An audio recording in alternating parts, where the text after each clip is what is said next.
Good morning students, कैसे हैं आप सब लोग। आई होप आप लोग अपनी पढ़ाई बहुत अच्छे से कर रहे होंगे और जो भी चैप्टर आपको पढ़ाए जा रहे हैं उनके ऊपर बहुत ही अच्छे से ध्यान दे रहे होंगे, बहुत ही कंसंट्रेट करके आप अपनी पढ़ाई कर रहे होंगे। और अब तो रीडर भी स्टार्ट हो गई है, तो रीडर का भी आप वर्क चालू कर दीजिएगा। जो भी आपको पीडीएफ मिले उसे आप अपनी नोटबुक में उतारिएगा और हार्ड जो वर्ड मीनिंग है, डिफिकल्ट जो वर्ड मीनिंग है वो भी आपको उसमें नोटबुक में क्या करना है, नोट डाउन करना है। ठीक है। So the chapter number second was running.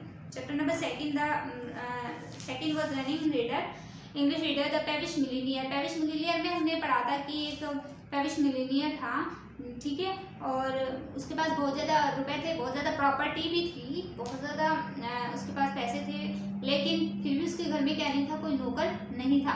और कोई नौकर नहीं था तो सारा काम उसकी वाइफ को करना पड़ता था।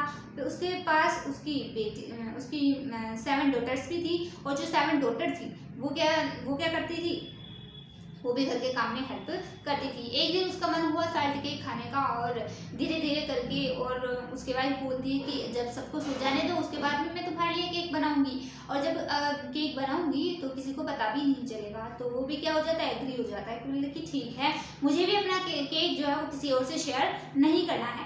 इसलिए वो क्या करती है, जैसे केक बनाना स्टार्ट करती है तो उसकी जो बेटियां हैं, 7 डॉटर्स जो होती हैं, वो एक के बाद एक करके उठती जाती हैं और सारी की सारी क्या करती हैं, केक को शेयर कर लेती हैं। जब उनका पिता उनसे पूछता है कि तुम्हारा भाग्य किस पे डिपेंड करता है, तो 6 डॉटर्स तो बोलती है कि पापा आप पे डिपेंड करता है।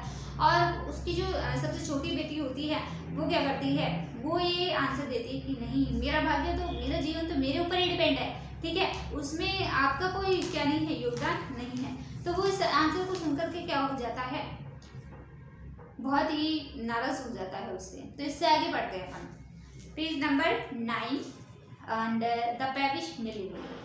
The peevish millionaire did not like hearing this. Peevish millionaire जैसे ये सुनता है उसको ये सब पसंद नहीं आता है। ही डिसाइडेड टू डिसइनहेरिट हर। वो डिसाइड करता है कि मैं अपनी सबसे छोटी बेटी, मतलब 7वें नंबर की जो बेटी होती है, मैं उसको अपनी पैतृक संपत्ति से क्या कर दूं, वंचित कर दूं। And to marry her to a disabled leper. और क्या डिसाइड करता है कि मैं इसकी शादी किसी हैंडसम लड़के से नहीं करूंगा, मतलब उन 6 बेटियों की शादी तो अच्छे लड़कों से करता है, और इसकी शादी करने के बारे में सोचता है कि मैं इसकी शादी एक कुष्ठ रोगी से करूंगा। लीपर क्या होता है, एक कुष्ठ रोगी होता है। So that she leads a wretched life, ताकि वो जीवन भर क्या करे, एक मनहूस जीवन जिए, और इसको एहसास हो जाए कि इसका भाग्य मेरे ऊपर ही क्या है, निर्भर है, क्योंकि मेरे पास पैसा है, जायदाद है और सब कुछ है, इसलिए ये बाद में मदद मांगने किसके पास आएगी, मेरे पास ही आएगी, और एक न एक दिन इसको इस बात का एहसास हो जाएगा। So the 6 girls were married to rich handsome young men। तो जो 6 लड़कियां होती हैं उनकी शादी तो एक रिच हैंडसम और यंग मैन से कर दी जाती है। whilst the youngest was married to a disabled leper। लेकिन उसकी जो सबसे छोटी बेटी होती है उसकी शादी किससे की जाती है, एक कुष्ठ रोगी से कर दी जाती है। कमला went to her husband's house। कमला अपने पति के घर चली जाती है शादी करने के बाद, at a distance place and where they live on what she earned every day. और जहाँ पर वो अपनी आजीविका, मतलब वहाँ पर जो जीते हैं, जो भी कमला कमाती है उसी के ऊपर उनका जीवन चलता है, क्योंकि एक लीपर तो क्या करेगा, कुछ नहीं कर सकता, तो जो भी कमला कमाती है उसी के ऊपर उनका जीवन चलता है। वन डे कमला मेट ए सेंट। एक दिन कमला एक संत से मिलती है, who told her, जो कि उसे बताता है, that her husband could be cured of leprosy, कि उसका जो हस्बैंड है उसका क्या हो सकता है, इलाज हो सकता है, if he took bath in a stream, यदि वो एक रिवर में या एक नहर में क्या नहा ले, which he pointed out to her, जो कि मैं उसे बताऊंगा कि उसे किस नहर में क्या करना है, नहाना है। her husband did so, उसका हस्बैंड ने ऐसे ही किया, and was cured of in a few minutes, और वो कुछ ही मिनट में क्या हो गया, ठीक हो गया। as if by magic, जैसे कि उसके ऊपर क्या हुआ हो, कोई जादू हुआ हो। he and Kamala were very thankful to the saint and God। अब वो और कमला दोनों ही बहुत ही धन्यवाद देते हैं टू द सेंट, किसको, संत को धन्यवाद देते हैं, और उस भगवान को धन्यवाद देते हैं, who had sent the saint to them, और भगवान को धन्यवाद देते हैं कि आपने हमारे पास एक ऐसा संत भेजा जिसने हमें ये तरीका बताया और आज वो क्या हो गया है, ठीक हो गया है। The wife realised god's power as much as ever and repeated, उसकी वाइफ को एहसास हुआ कि ईश्वर में क्या है, शक्ति है, as much as ever and repeated, और हमेशा वो एक ही सेंटेंस रिपीट करती है उनके बारे में, गॉड्स वेज आर मिस्टीरियस, कि भगवान की जो तरीके हैं वो क्या है, रहस्यमयी हैं।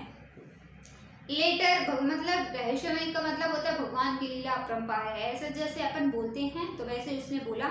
Letter she came to know, बाद में उसे पता चला, फ्रॉम अ नेबर, एक पड़ोसी से उसे पता चलता है, दैट एवरी नाइट, कि प्रत्येक रात, a snake comes out of A well, कि एक कुएं से एक सांप निकलकर बाहर आता है, नियर द किंग्स पैलेस, राजा के महल के पास एक सांप जो है वो कुएं से बाहर निकल कर आता है, and puts down his money, और क्या करता है, अपनी मनी को रख कर जाता है, ऑन द ग्राउंड, ग्राउंड पर रखता है, विच एमिट्स अ डजलिंग लाइट, जो कि बहुत ही चमकता हुआ प्रकाश देती है, ठीक है। It is pleased and dance for some time, सांप जो होता है उस मणि को देखकर बहुत ही खुश होता है और उसके सामने क्या करने लगता है, डांस करने लगता है। ही ऑल्सो टोल्ड हर, उसने उसे ये भी बताया, that this money possessed many virtues, कि इस मणि के अंदर बहुत सारे क्या है, वर्च्यूज हैं, बहुत सारे गुण हैं, and anyone who possessed it, यदि कोई इसे क्या करता है, रखता है, इट कुड बिकम वेल्दी, तो वो क्या बन जाएगा, धनवान बन जाएगा, एंड ए डिसेबल्ड मैन, और जो एक असहाय व्यक्ति है, could get back the use of his limbs, वो अपने अंगों का यूज वापस से कर सकेगा। मतलब उसका जो पति था, हस्बैंड था, वो नहर में नहाने से उसका जो लिप्रोसी थी, कुष्ठ जो था वो तो चला गया था, लेकिन उसके अंग काम नहीं कर रहे थे, अब उसके हाथ पैर काम नहीं कर रहे थे। अब उसको नया तरीका मिला कि अगर तुम्हें मणि मिल जाए, कहाँ से मिलेगी, उस सांप से मिलेगी, जो कि राजा के महल के पास कहाँ से आता है, कुएं से बाहर निकलता है और वहां पर मणि रखकर जाता है, ठीक है। यदि वो मणि तुम्हें मिल जाए तो तुम्हारा जो हस्बैंड है उसके जो हाथ और पैर हैं वो भी क्या करेंगे, अच्छे से काम करने लगेंगे।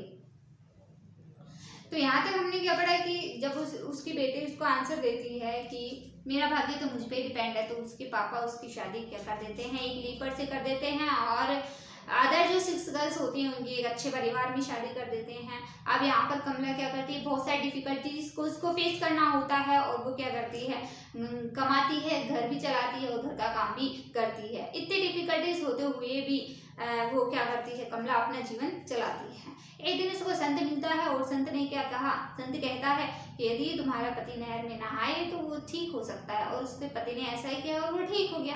उसके बाद में उसको एक और तरीका मिला कि जो सांप है वो कुएं से निकलता है, मणि रख के जाता है, उसके सामने डांस करता है, और यदि तुम्हें वो मणि मिल जाती है तो तुम्हारा जो पति है, तुम्हारा जो हस्बैंड है वो क्या हो जाएगा, बिल्कुल ठीक हो जाएगा। आगे देखिए,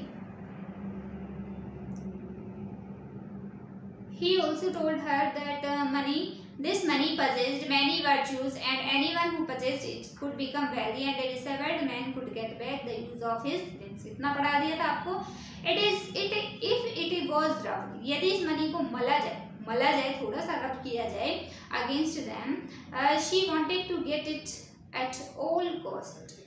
यदि मणि को मला जाए तो उसके जो सारे अंग हैं उसके हस्बैंड के, वो सारे काम करने लगेंगे, सबसे दोबारा से अपने हाथ पैर का यूज कर सकता है। She wanted to get it at all cost, अब कमला किसी भी कीमत पर उस मणि को पाना चाहती थी, and determined to try the experiment the following night, और उसने निश्चय कर लिया था टू ट्राई द एक्सपेरिमेंट, कि वो कुछ ना कुछ एक्सपेरिमेंट करेगी द फॉलोइंग नाइट, आगे आने वाली रातों में क्या करेगी, वो कुछ ना कुछ करेगी उस मनी को पाने के लिए, और उसने अपना माइंड बिल्कुल सेट कर दिया था।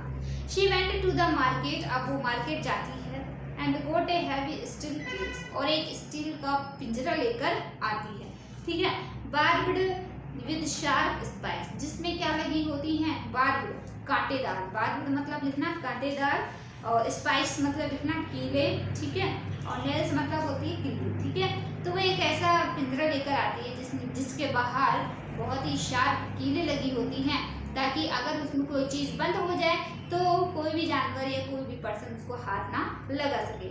She went with her husband that night to the well. अब वो अपने हस्बैंड के साथ उस कुएं के पास जाती है। And both climbed up a tree. और दोनों के दोनों कहाँ चढ़ जाते हैं, उस पेड़ पर चढ़ जाते हैं। Okay, so page number 9 has completed. आज के लिए इतना ही। तो कहानी में थोड़ा सस्पेंस भी होना चाहिए, इसलिए इंतजार कीजिए कि आगे आगे क्या होता है कमला और उसके हस्बैंड के साथ, उनको मणि मिलती है या नहीं। जानने के लिए देखिए नेक्स्ट वीडियो। Thank you.